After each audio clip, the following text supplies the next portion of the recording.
magkakaroon sila nun? Ito. Okay mo yan. Hindi tayo makakabit dyan.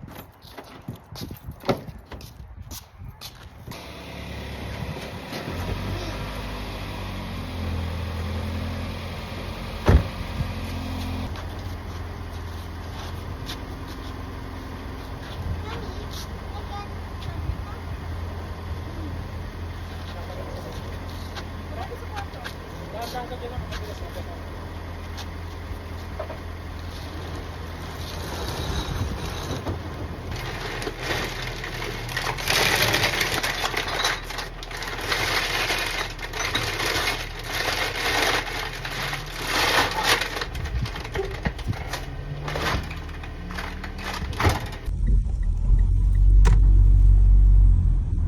Diretso bila na pala tayo ng ulam. Di man ako na... Wala akong ano. Ano yun? Aya, seatbelt.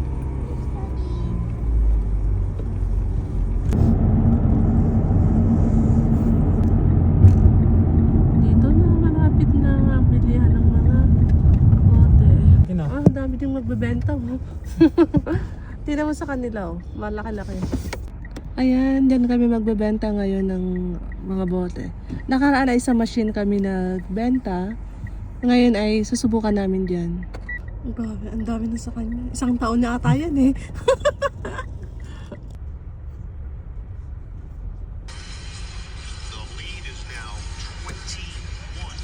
Ay, ganyan. Ang bilis magbilang mo. Ang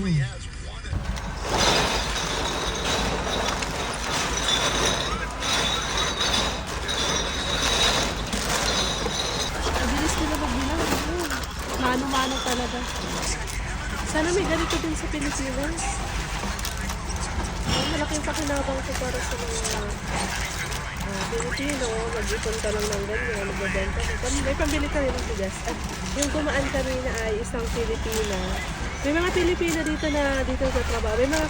May kakilala din kami na dito sila nag-work. Yan. Siya nga ay isang Pilipina. Dito din nagtatrabaho. Ito din nga, yan. Yung isa ay Pinay din niya. Yan, sa ni Kenjin. Ah, ito yung asawa ni Kenji. Ito ay yung kakilala namin kung nag-work. So, bibilang ka lang ng mga bote, laki ng sahod. Oh, thank you. Magkano? Hi. Wala mo na. Wow! Mas ang nako natin? Ang laking bagay. Ito yung papamalengke namin. Ayan, tapos na. Mamamalengke na kami.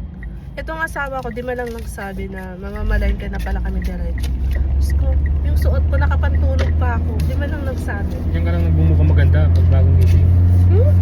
Ano sabi mo? Diyan lang ako nagbumukha. Dito, pag bagong gising lang ako nagbumukha. Maganda. Lalo ako nagmumukhang maganda pag bagong gising. Yan lang nakikita ang tunay na ganda pag ano,